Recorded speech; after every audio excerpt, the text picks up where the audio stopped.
Mars, Jupiter at 16 degrees, squaring loosely that Saturn that's retrograde, kind of looking back towards it. So, and then even Venus herself, she's about 5 degrees away, but she herself is also moving into that square, opposing the 15-degree Jupiter ruled moon, casting sight on all of the parties. So this day, right around the middle of the month, with all those middle degrees of all those planets, feels a little loud. This isn't it? And that opposition to the moon as well, bringing like our feelings and emotions into it in maybe dreams or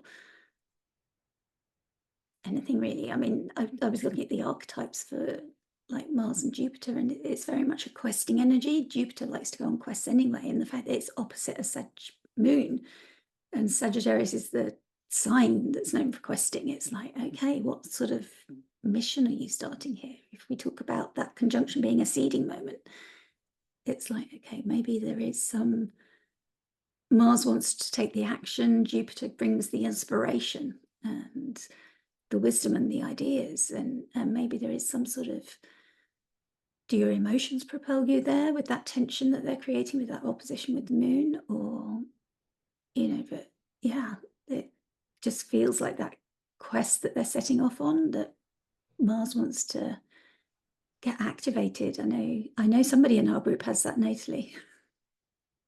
Yep. Also, just notice that both Mars and Jupiter are in the bounds of Venus. Venus is in her own decan bound and triplicity. And then Saturn and, oh no, the moon is also in the bound of Venus. So it's like, I like to think of like when they're in the bounds, they're kind of playing with the tools given or the rules given.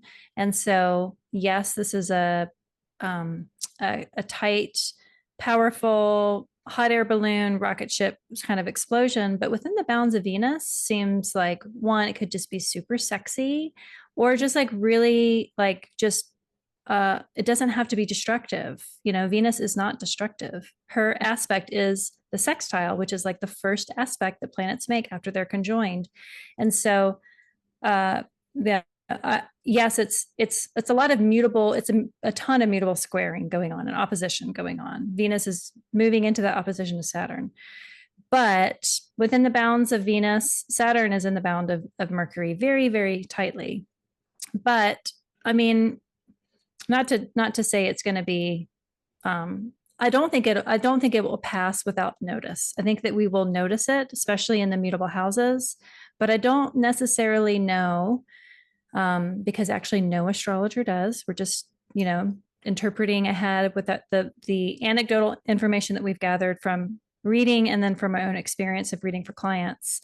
I don't know that it'll be all bad just because of that bound of Venus. And Venus is, she's out of combustion. She is fallen, so she's going to have to be inventive. So maybe it's like the inventiveness of having to be resourceful in all these areas of life actually becomes kind of a cool thing on the other end of it. But maybe in the moment it feels tense because of all those squares and oppositions.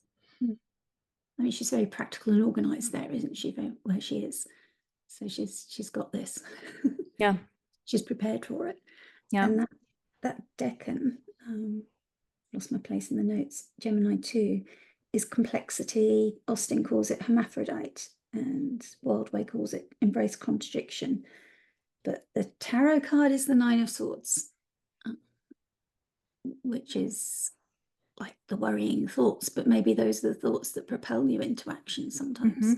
Rather than staying with the worries, it's time now to get started with something. Yeah. The only thing I was going to add is noticing that these are all in the double-bodied signs. It's kind of like she found something new. Venus found something new that she liked in Leo this time around.